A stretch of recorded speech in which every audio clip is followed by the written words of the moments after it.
dito. In the book of Daniel, chapter 1, verse 18 to 20, makakita po tayo dito. Kaya na-increase yung capacity, spiritual capacity ni Daniel kasi po nag-create po siya na tinatawag na spiritual atmosphere. Sabihin niyo po, atmosphere. Okay, hindi kayo kumbisyado, no? Sabihin niyo po, atmosphere. Sabihin niyo po, spiritual atmosphere. O malakas na palakpak sa ating Panginoon. Kaya i-open niyo po yung inyong Bible. Kung may notebook po kayo, kung may libro po kayong Bible, kung wala po sa cellphone, ihandaan niyo po ang inyong ballpen, notebook, para may sulat niyo po ito.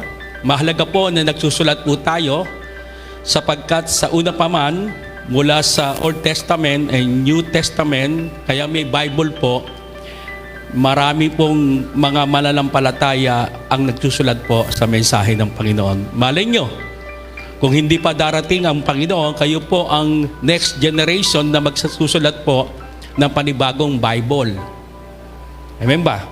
Kaya sabi po dito in the book of Daniel, chapter 1, 18 to 20, pagkaraan ng 3 taon na tinakda ng hari sa pagsasanay sa kanila, ang lahat ng kabataang pinili ni Aspenas ay hinarap niya kay Haring Nebuchadnezzar. Ito po yung hari ng Babylonia. In verse 19, kinausap sila ng hari at nakita niyang walang kapantay sina Daniel, Ananias, Misael, at Azarias. Kaya naging lingkod sila ng hari. In verse 20, nakita ng hari na sa lahat ng bagay na itanong sa kanila, 10 ulit. Sabi nga, 10 times better.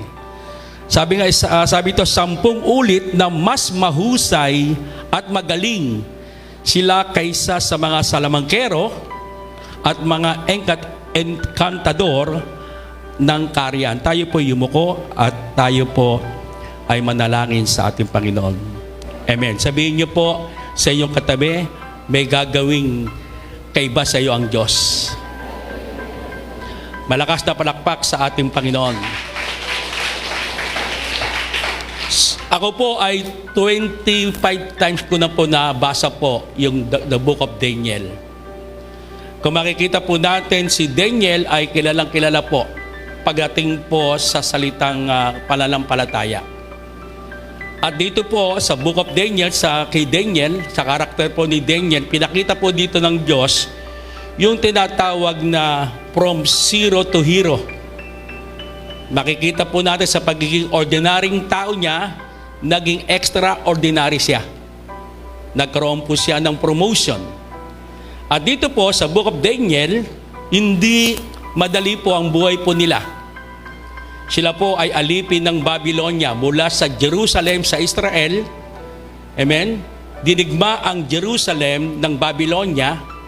And then ang ginawa pa sa kanila, lahat ng mga may pakinabang na tao, dinala po sa Babylonia. And then hindi po sila doon residente, kundi sila po ay alipin ng Babylonia.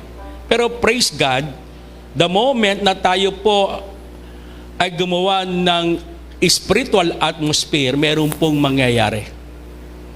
Kaya mahalaga po ito sa year 2022, ngayon lang niyo po maririnig yung salitang spiritual atmosphere sa ating buhay. Although ginagawa po natin ito at kailangan po tuloy-tuloy na gawin po natin ito upang sa ganon, ma-increase yung ating spiritual capacity sa ating buhay.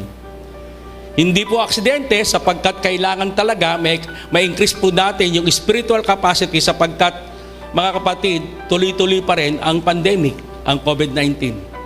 Nababago lang ang pangalan mula po sa iba-ibang klaseng COVID, may Alpha, may Omega, may Delta, ngayon naman po ay Omicron. Kaya napakalaga tayo po bilang mananampalataya, gumaya po tayo kay Daniel. Hindi dahilan yung crisis, hindi dahilan yung mga problema sa buhay, pero makikita po natin sa buhay po ni Daniel at yung mga kasamahan niya po, sila po ay napili po ng hari ng Babylonia. Why? Kasi po, mga kapatid, nag-increase yung kanilang spiritual capacity. Sabi nga dito, mga kapatid, at ginawa po nila yung spiritual atmosphere sa kanilang buhay. Alam niyo po, bilang pastor, mga kapatid, tuloy-tuloy pa ang mga crisis. Maaring mawala po ang COVID-19, pero hindi mawawala sa atin po yung mga iba-ibang klaseng mga problem sa ating buhay. Pero mga kapatid, on the record sa Bible, yung lamang pong lumalakas spiritual at merong spiritual atmosphere, ang siya lang pong magtatagumpay at mananatili po sa ating Panginoon. Amen ba? Kaya kung gusto po natin talagang makaranas yung tinatawag na anointed to multiply, yung multiplication sa physical, yung anointed, yung multiplication sa financial, yung multiplication po sa spiritual, kailangan po mga kapatid, gumawa po tayo o mag-create po tayo ng spiritual atmosphere sa kapanahunan po natin ngayon. Amen ba? 1 year and 10 months ang COVID-19, pero praise God, hanggang ngayon, niloob ng Panginoon, tayo po ay buhay pa rin. Sabihin niyo po sa iyong katabi, pasalamat tayo, buhay pa tayo. Amen ba? Malakas na palakpak sa Panginoon. Dito po sa chapter 1 ng Daniel, pinakita po dito, meron pong 3 P para tayo po ay makapag-create ng spiritual atmosphere sa ating buhay. Pag sinabi pong spiritual atmosphere, pagkaharap mo ang iyong asawa, pagkaharap mo ang iyong tatay at nanay, ramdam na ramdam po nila yung presence ng Holy Spirit sa buhay mo. Yung po ang tinatawag na spiritual atmosphere.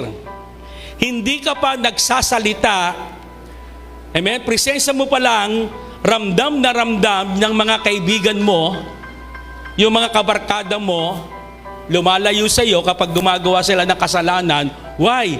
Kasi po, ramdam na ramdam nila yung spiritual atmosphere. Andiyan ba kayo? Baka mimaya, palagi ako magkasalita ng spiritual atmosphere. Ano ba yun? Kala nyo, himpapawid. Ang ibig sabihin po nito, mga spiritual atmosphere, tayo po'y gagawa. Hindi lamang sa salita, nangangaral ka, okay po yun, pero kahit hindi ka nagsasalita, hindi ka nangangaral ng salita ng Diyos, ramdam na ramdam ng kapwa mo yung spiritual atmosphere. Kaya dito po sa buhay po ni Daniel, nila Shadrach, Meshach, and Abednego, makikita po natin yung buong kwento po. Bagamat sila ay alipin ng ibang bansa, pero kagandahan sila po ay mananampalataya, pinili ng Diyos at ginampanan niya po yung pagiging anak ng Diyos. At makikita po natin dito po sa 4 na to. Marahil si Daniel ang pinaka-primary 12, yung sila Shadrach, Meshach, and Abednego, mga cell leader niya po, mga cell group member niya po. Kaya si Daniel ang pinaka-modelo po.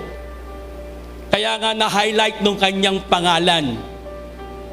At naramdaman po natin, sa pagbabasa po natin ng salita ng Diyos, yung promotion na ginawa po kay Daniel. Kaya dito sa chapter 1, pinakita po dito kung paano po tayo mag-create. Ang pinakamahirap po, mga kapatid, makapag-create ka ng spiritual atmosphere. Pero ngayon, may 30 tip na ginawa po ni Daniel. Handa na ba kayo? Amen?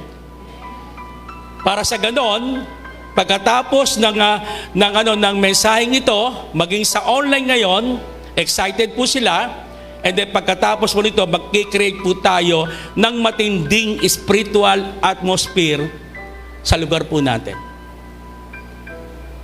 Hininga mo pa lang, sasabihin niya, born again ka. Ang tindi ng hininga mo. Amen ba? Kilos mo pa lang, galaw mo pa lang, amen, galaw pa lang ng iyong ilong, Galaw ng mata mo, sasabihin, cell leader ka. Why? Kasi po, nakakapatid, itong 3 P, pinakita po dito ni Daniel kung paano siya gumawa ng spiritual atmosphere sa buhay po nila. Handa na ba kayo? Handa na ba ballpen nyo? Handa na ba ang mata nyo? Handa na ba tenga ninyo? Handa na ba ilong nyo? Amen? Tignan po natin yung number 1 P in the book of Daniel chapter 1 verse 8. Sabi dito, ngunit pinasya ni Daniel na hindi duringisan ang kanyang sarili sa pamamagitan ng mga pagkain at alak na galing sa hari. Kaya pinakiusap niya kay Aspenas na wag silang pakainin at painumin ng mga iyon. Alam niyo po, kung maobserbahan niyo po yung salitang pinasya, meron pong ginawa po si Daniel at ang kanyang mga kasamahan, nagkaroon sila ng desisyon. And then sabi po dito mga kapatid, na huwag silang painumin o pakainin ng pagkain ng hari. Alam niyo po, mga kapatid, ang unang P, purpose. Sabihin niyo po, purpose. Kaya number 1, by being a person of purpose. Lahat po ng nilikha ng Diyos, lahat po na nakikita niyo po, tignan niyo po yung kapaligiran. Amen? Nakikita niyo ba ako? Ibig sabihin, lahat na nakikita niyo, lahat na nilikha ng Diyos, lahat na nangyayari sa mundong ito, meron pong purpose ang Diyos sa lahat ng bagay. Amen ba? Kaya hindi po pwedeng sabihin mo, Pastor June, wala akong purpose. Amen ba? Naniniwala ba kayo, kaya may pulubi, may purpose ang Lord? Amen ba? Kaya may nakikita kayong taong grasa, may purpose si Lord, kaya merong taong grasa. Kaya hindi po pwede tayong mga anak ng Diyos, tayong mga primary 12, kaya ka naging primary 12, kaya ka naging cell leader, kaya ka naging cell member. Mga kapatid, hindi aksidente. May purpose ang lahat. Sabihin niyo po sa katabi mo na dahan-dahan, nakuha mo? Amen? Kaya hindi tayo makakapag-create ng spiritual atmosphere kung hindi natin ilalabas yung purpose po natin, yung layunin ng Diyos. Bakit ka ba pinanganak ng nanay mo? Amen ba? Bakit ka ba na born again? Bakit ka ba naging primary 12? Bakit ka ba naging cell leader? Take note. Kaya ka naging primary 12, mga kapatid, hindi para maging monumento ka. Hello? Kaya ka naging primary 12, kaya ka naging cell leader, kaya ikaw yung naging cell member, kaya ikaw yung naging anak ng Diyos. Lahat ito ay may purpose po ito. Hindi ba kayo? Kaya hindi ka ginawa, Pastor Joe, kaya ako ginawa na primary 12 para maging monumento. Monumento po ako ng church. No. Kaya ka naging primary 12, kaya ka naging cell leader, hindi ka para maging monumento. Kaya ka tinawag ng Diyos, maging cell leader, mga kapatid, para mag-create ka ng momentum kay Lord. Amen ba? Kaya kapag meron kang momentum kay Lord, meron kang movement na gagawin. Kaya hindi ka monumento. Sabihin mo sa iyong katabi, hindi ka pala monumento. Galaw-galaw. Amen? Kasi po, ang primary 12, hindi posisyon. Ang cell leader, hindi title. Mga kapatid, kaya ka ginawang ng primary 12, mga cell leader, mga cell member, merong purpose si Lord sa buhay mo. Kaya si Daniel, kahit nasa kagipitan siya, imagine 3 years, nakuha po sila sa dami-dami ng tao sa Babylonia, sa dami-dami ng mga bihag ng mga Israelita. Silang 4 ang nakuha po. 3 years silang sasanayin. Amen? Kaya nga, kung makikita po natin, pwedeng si Daniel madiskaril yung kanyang pananampalataya. Pero dahil nga si Daniel, hindi siya monumentong Krisyano. Meron siyang purpose. Meron siyang layunin. Kaya siya dinala doon sa Babylonia. Kaya siya napili ng hari ng Babylonia. Mga kapatid, meron siyang purpose. Alam niyo po, kapag ang isang anak ng Diyos, kapag ang isang leader ng Panginoon na wala na ang layunin sa kanyang buhay, 100% hindi na mag-i-increase yung kanyang capacity, spiritual capacity niya. Alam nyo kaya nasasabi ko po, sabi ko nga, 1989 na born again po ako. In-extend ko po yung aking spiritual capacity. Hindi ako nanatiling cell member. 1 year pa lang naging cell leader ako. 7 taon ako naging cell leader. Sabi ko, hindi ako manatiling cell leader. Someday, magiging pastor ako. Mga kapatid, kailangan po malaman mo nung purpose mo. Hindi ka lang tungangras dito. Amen ba? Hindi ka lang tagapakinig ng salita. Amen. Hallelujah. Praise the Lord. No. Kaya ka ngayon nandito nakikinig ng salita ng Diyos kasi may purpose ka. May purpose sa iyo si Lord. Kaya ka pinaatin dito. Inimbitahan ka. Ayaw mo naman pumunta dito pero napilitan ka lamang. Pero dahil sa napilitan ka, may purpose ka ngayon. Amen ba?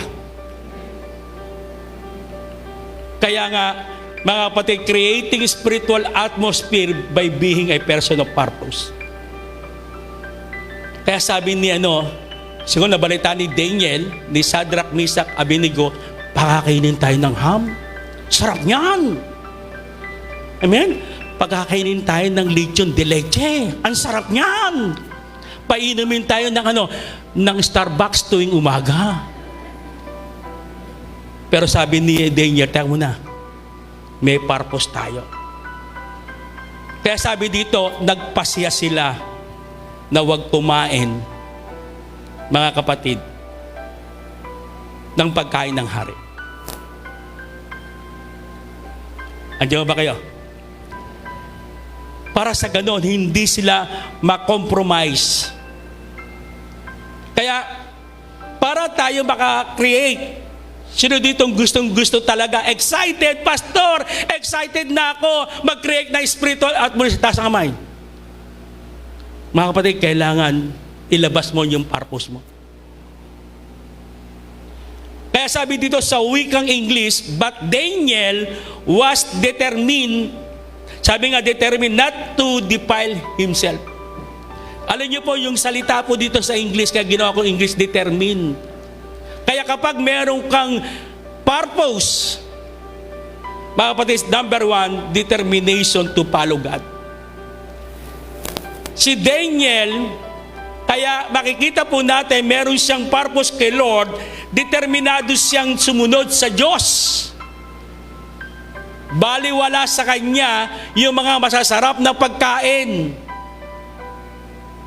Di ba mga kabataan, kung pipiliin mo, ham o okra, anong pipiliin mo?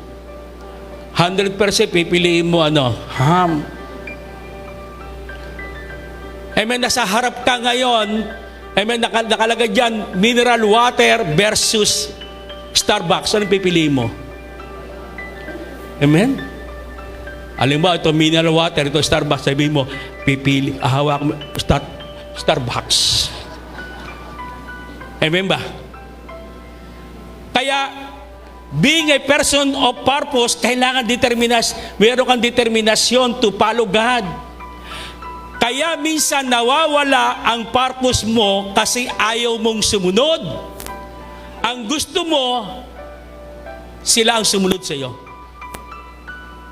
Amen ba? Kaya kung gusto po natin mga kapatid, ilabas natin yung purpose ni Lord sa ating buhay, kailangan meron kang determinasyon na to follow God. Iiwanan mo yung mga mobile legend. Iiwanan mo pagsamantala yung TikTok. Amen? Okay, sana kung TikTok mo ay biblical, iiwanan mo yung pagpupuyat mo sa Facebook, iiwanan mo yung boyfriend mo na hindi born again Christian. Why? Kasi mga kapatid, person with purpose, meron kang determination to follow God. Amen ba?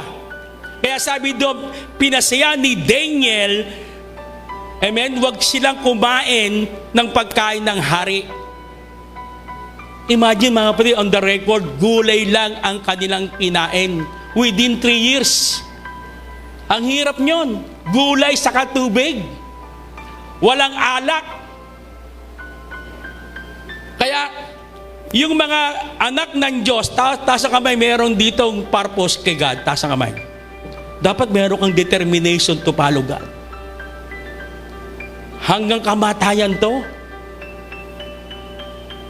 And then pangalawa, sabi dito mga kapatid, ang ginawa niya, kinausap niya, mga kapatid, si Aspenas, na huwag silang talagang pakainin ng pagkain ng hari.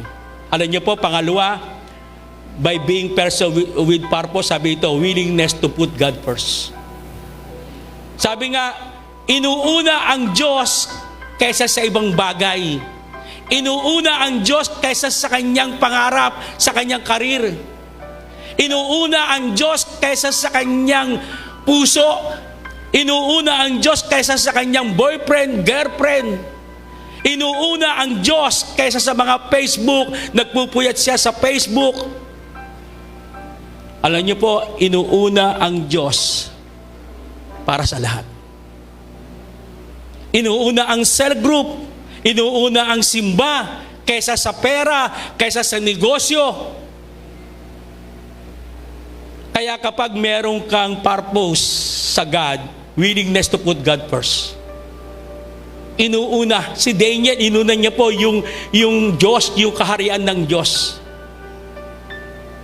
Imagine mga kapatid, okay lang sa isang linggo ka hindi kakain ng ham, ng lechon de leche. 3 years. Kaya makikita po natin, sabi ito, sa buong buhay ni Daniel, hindi lang siyang merong strong sense of purpose, meron din siyang strong set of standard. Meron siyang standard. Kaya tayo bilang mga Kristiyano, wag lang tayo maging standard sa church. Kumakanta ka dito, nagpupuri ka sa Panginoon, sumasayaw ka sa Panginoon, okay po yan. Pero dapat sa paglabas mo, ganun ka rin. Hindi na babago yung standard. Amen ba? Si Daniel, mga kapatid, meron siyang tinatawag na sense of purpose, pero meron din siyang set of standard na ginagawa. Dapat di tayo balat kayo. Amen ba? Kaya makakapag-create po tayo ng spiritual atmosphere sa iyong buhay by being person of purpose. Kaya sa taong 2022, may purpose ako ngayon. Kaya pala ako primary 12, inaasahan ako ni Lord na mag-multiply. Amen ba? Inaasahan ako ni Lord sa multiplication, magiging modelo ako bilang primary 12, bilang cell leaders, magiging model ako sa aking tungkulin. Andiyan ba kayo? Mga nasa online? Say amen ba? Nasa online? Sabihin niyo po sa comment section niyo, amen. Kaya unang P, yung salitang purpose. Si Daniel, mga kapatid, kaya siya nanatili sa Diyos. Anumang mga crisis, anumang mga problemang dumating sa kanyang buhay, anumang mga testing, mga pagsubok sa kanyang buhay, nanatili siya. Kasi alam niya ang purpose niya. Ako po, 33 na po akong born again Christian. Bakit nanatili po ako? Ang sarap sa mundo. Amen ba? Di ba, Brad? Sarap sa mundo. Pero bakit si Daniel nanatili po siya? Kasi may purpose siya. Kaya dapat talaga, every time saan ka man naroon, nasa trabaho ka, nasa negosyo ka, saan ka man pumunta sa iba-ibang lugar, alam mo yung purpose mo as a Christian, as a cell leaders. Buhay pa ba kayo? Andiyan ba kayo? Pumalak ba kayo? Sabihin nyo, Hallelujah! Praise God. Pangalawa, dalawa na lang, tapos na si pastor. Alam nyo no? Pangalawang P, madaling tandaan, anong unang P? Sabaw-sabaw. 1, 2, 3? Yun. Dapat may purpose ka. Brother San Luis, may purpose ako. Kaya ako nakakilala ngayon. Amen. Kaya ako naging primary 12. Isa ako sa primary 12. Sa church na ito, may purpose ako. Hindi ako estatwa. Hindi ako monumento. Amen? Napapansin niyo ba minsan, yung mga primary 12 parang estatwa? Sabi mo, sa leader, galaw-galaw. Amen? Pangalawa, sabi po dito, in Daniel chapter 1, verse 12 to 13. Hanggang chapter 1 lang tayo.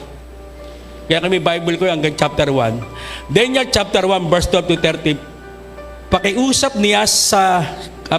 niya, subukin ninyo kami sa loob ng 10 araw. Gulay lang at tubig ang ibigay ninyo sa amin. Hindi, no? Saan makakita na ang pakiusap, gulay lang kakainin? Si Daniel po ito.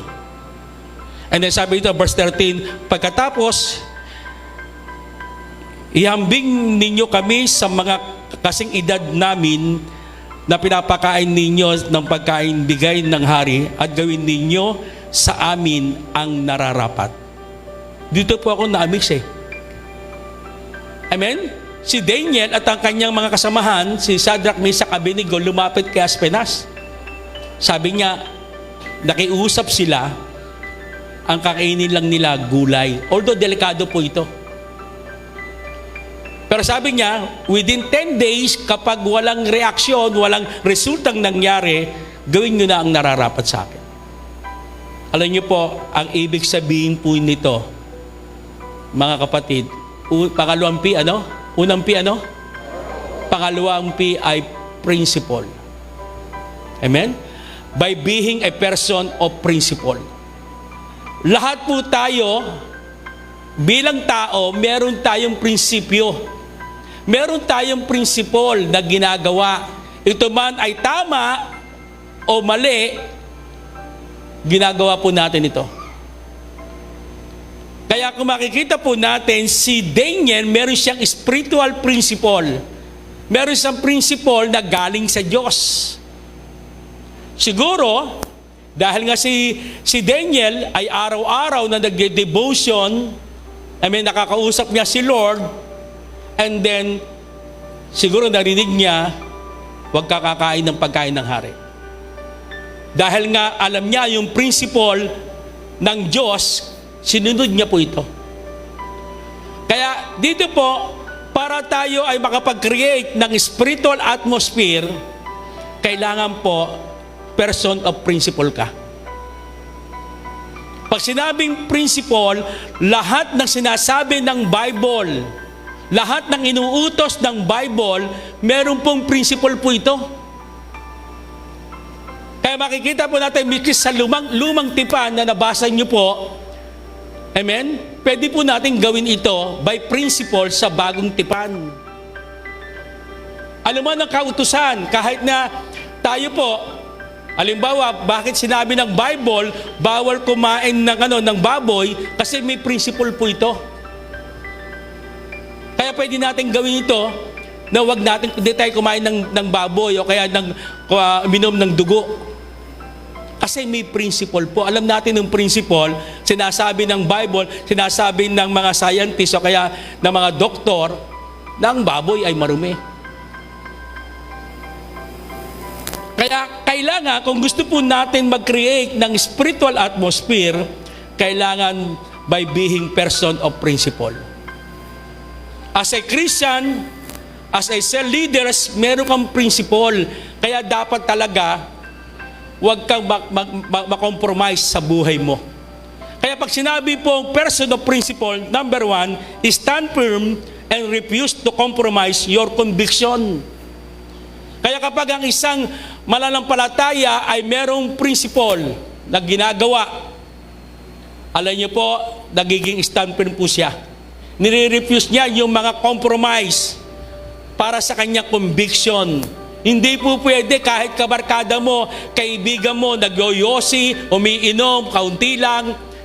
Hindi po pwedeng makipagpamatok po tayo doon. Kasi meron kang prinsipol. Meron kang prinsipyo ng salita ng Diyos na dapat hindi mo gagawin ang mga bagay-bagay na hindi kalooban ng Panginoon. Kaya in chapter 3 ng Daniel, kung maalala niyo po, nagkaroon po ng memo o kautusan kapag sinabi ng hari na sumamba sa rebultong pinagawa niya, kailangan lahat po ay sumamba. Kaya nung nanawagan po sa kaharian ng Babylonia, alam niyo po, lahat ng tao doon ay lumuhod. Nung sinabing lumuhod, sumamba sa Diyos-Diyosan, pero meron pong 3 tao na hindi sumamba. Alam niyo ba kung sino sila? Si Tito, Vic, and Joey. Amen ba?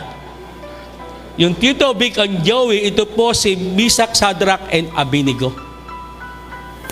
Imagine mga kapatid, itong 3 ito, itong kasamahan po, yung cell member po ni Daniel.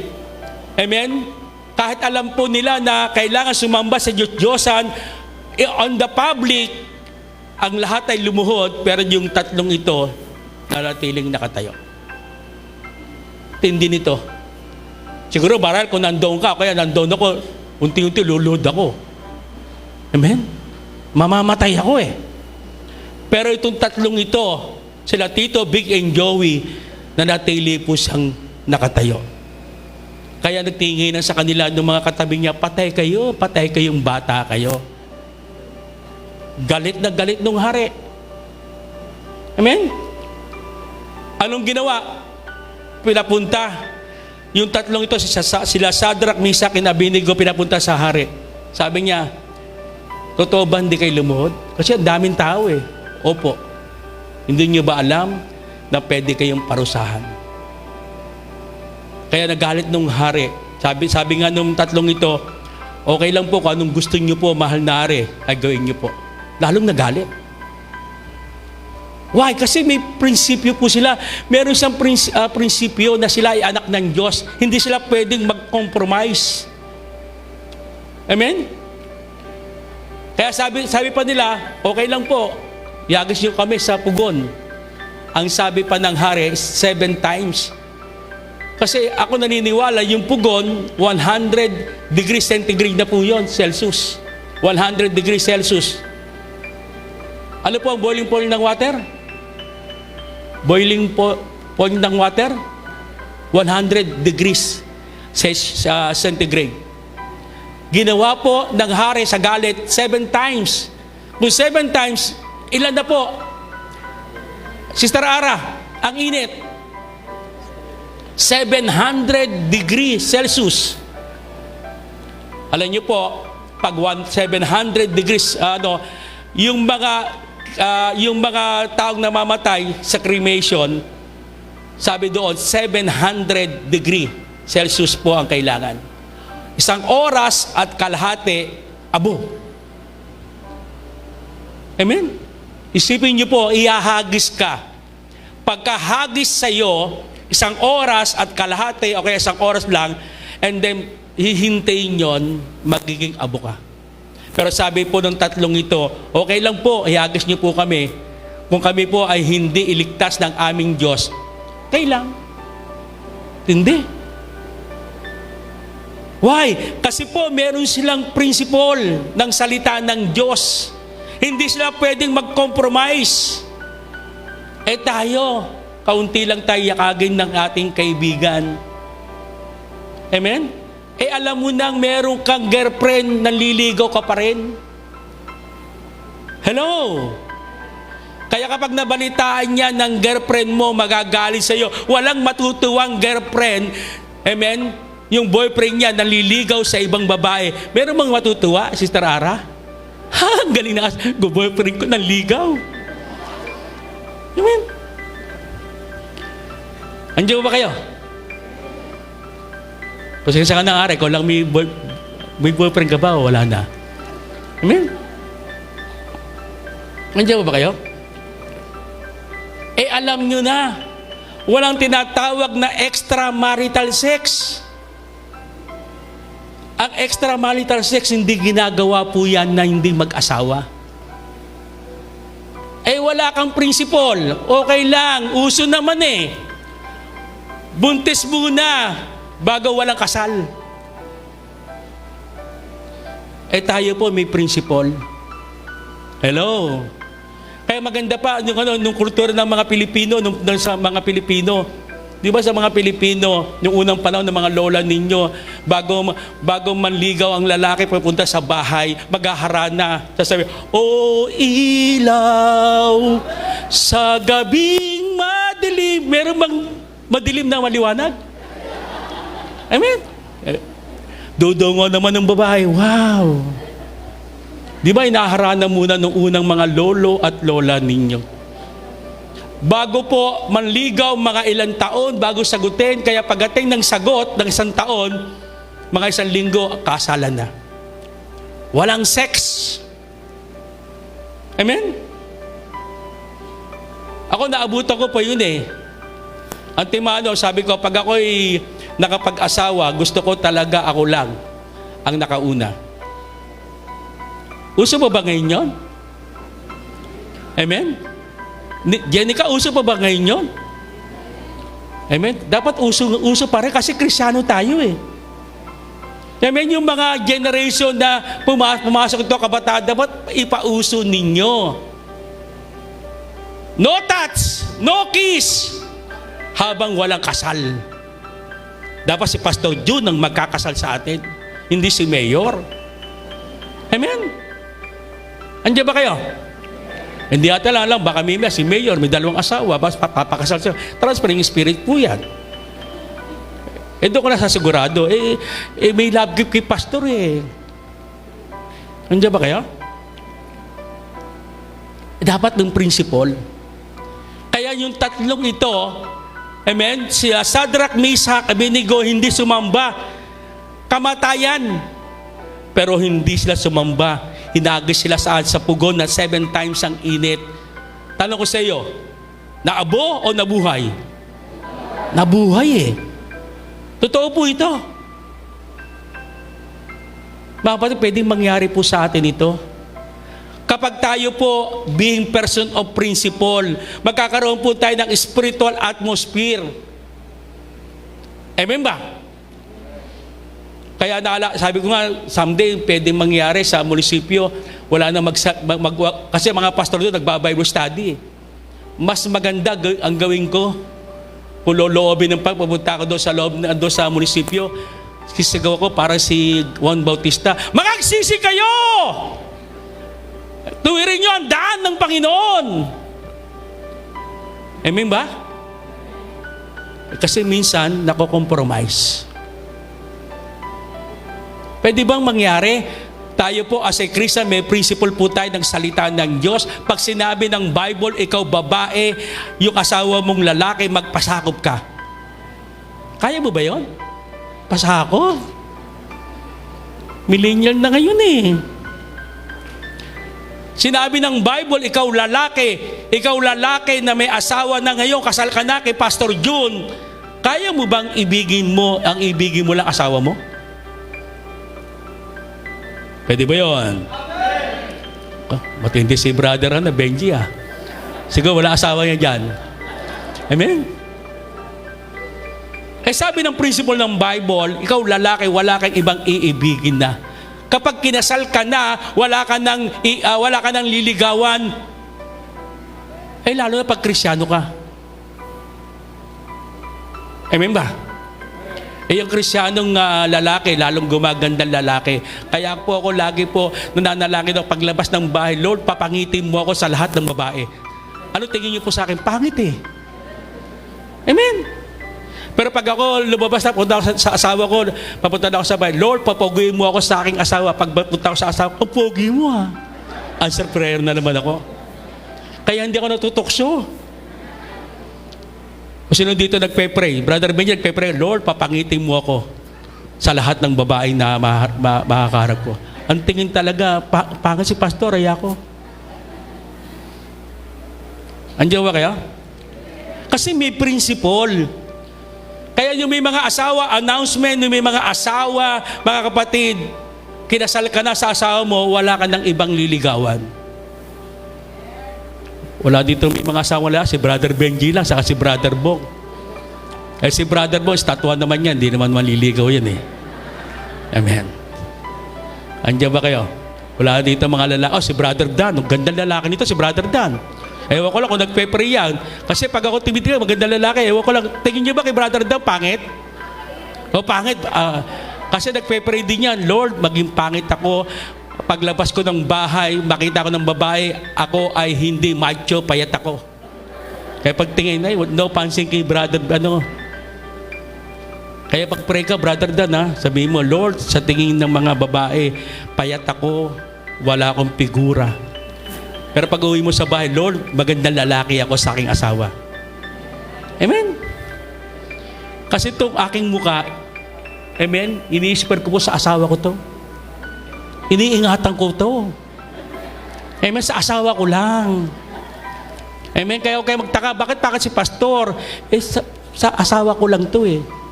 Eh, kaya nga ako pinakasalan ng asawa, ako pinakamagandang lalaki sa buong mundo.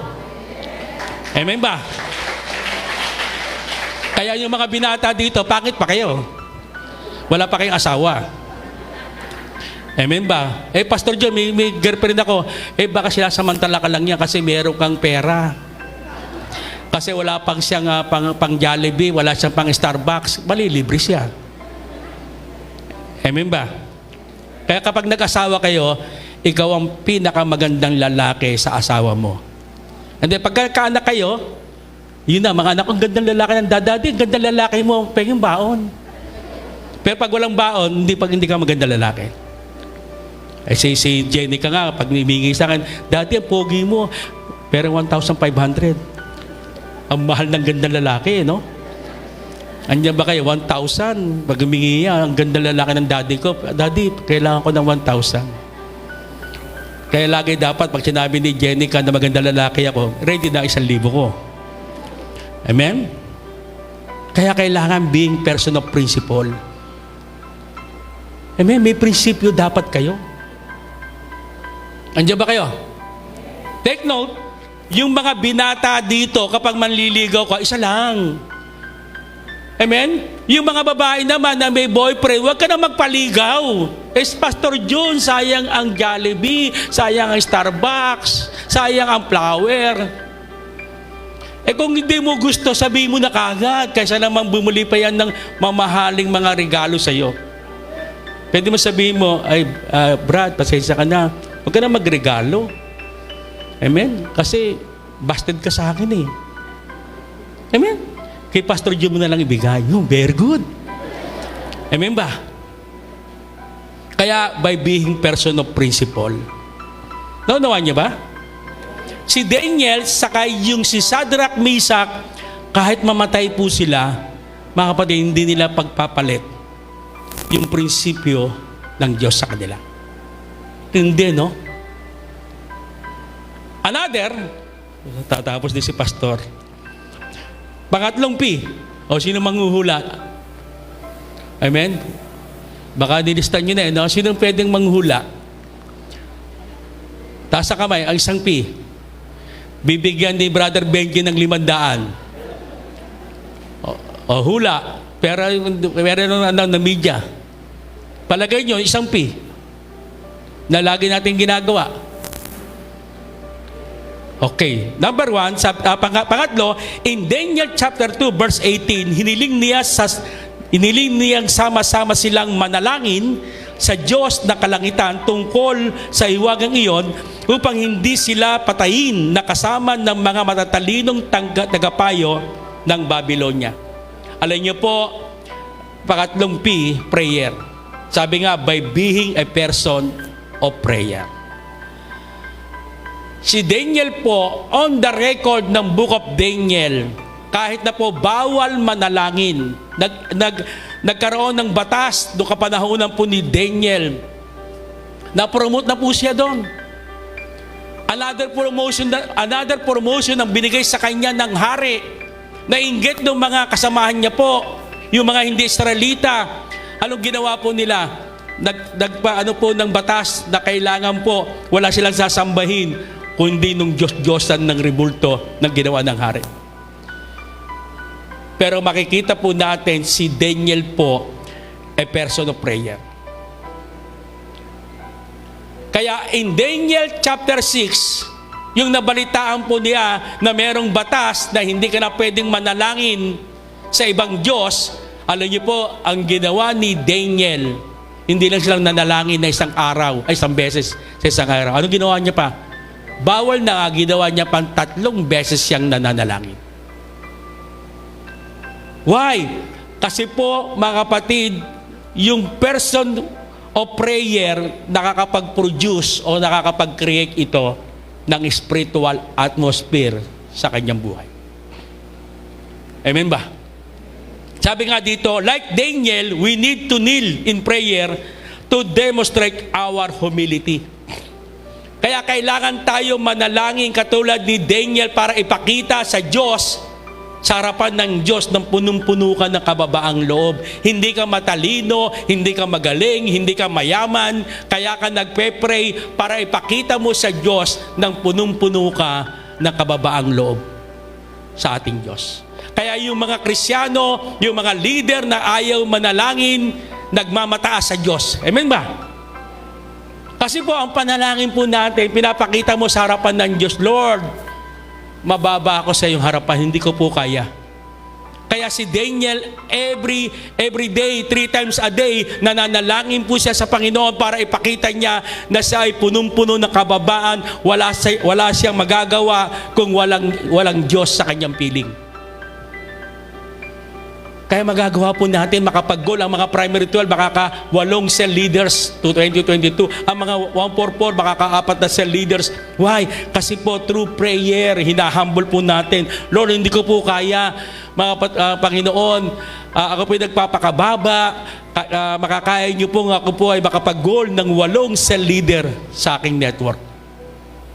Sabi nga pangalawa, like Daniel, we need to pray 3 times a day to demonstrate our continuous dependent of God. Kapag ikaw ay nananalangin, nakadepende ka sa Diyos. Hindi ka nagmamalaki. Amen? Kaya ka nananalangin para sa gano'n, ipakita mo sa Diyos na ikaw ay nakadepende at nagkitiwala sa ating Panginoon. Amen ba? Kaya kailangan, mga kapatid, kung gusto po natin na spiritual atmosphere, makapag-create po tayo, kailangan natin ng prayer. Kaya tayo may prayer po alas 6 ng hapon, alas 6 ng umaga, kailangan alas 5 pa lamang gising ka na, nagde-devotion ka na, nag-journal ka na ng Bible, and then nagpe-pray para sa ganon, mga kapatid, makalikha tayo o makapag-create tayo ng spiritual atmosphere.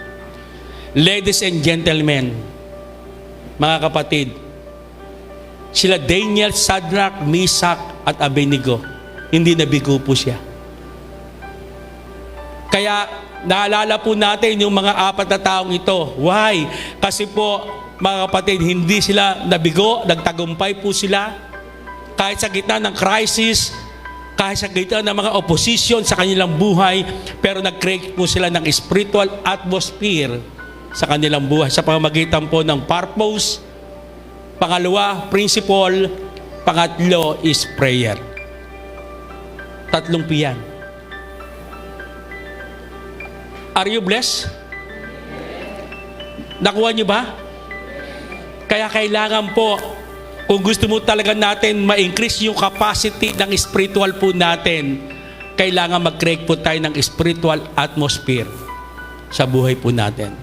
Mga kapatid, hindi natin sinasabi, hindi ko sinasabi matatapos ng COVID-19, wala ng pandemic. Pero sigurado, mga kapatid, tayo po ay sinanay ng Diyos 1 taon at 10 buwan. Andun pa rin ng COVID-19 pero hindi tayo hinadlangan.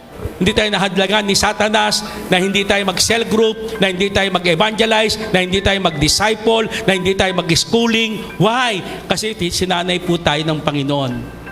Kaya kailangan talaga i-increase natin yung capacity ng ating spiritual. Tingnan nyo po ang nangyari na nag-create po ng spiritual atmosphere. Sabi po dito sa verse 20, Daniel chapter 1 verse 20, in conclusion, nakita ng hari. Take note, no? Sabi ito, nakita ng hari na sa lahat ng bagay na itanong sa kanila, 10 ulit na mas mahusay at magaling sila kaysa sa mga salamangkero at mga engkantador. 10 times better. Pag sinabing 10 times better, ibig sabihin, nag-increase yung spiritual capacity po nila Daniel, Shadrach, Meshach, at Abednego. Sabihin niyo po sa iyong katabi, 10 times better ka. Ulitin niyo po, 10 times better ka. 10 times better ka. Sa online, sabihin mo sa sarili mo, 10 times better ako. 10 times better ako. Alam niyo po, ito na ang panahon. Year 2022. Hindi na po pwede sa December 31, 2022, sasabihin niyo po mga primary 12, Pastor, hindi ako nakapag-goal eh. Wala akong magagawa eh. Hindi po. Kailangan talaga i-increase natin yung ating capacity, spiritual capacity. Katulad ni Daniel, mga kapatid, gumawa sila ng spiritual atmosphere sa kanilang buhay. Nag-increase po yung kanilang spiritual capacity. Mangyayari po ito. Amen? Sa saganang buhay po natin, physical, palalakasin ni Lord yung ating physical, palalakasin yung financial po natin, and then palalakasin yung ating spiritual na buhay. Tayo po tumayo.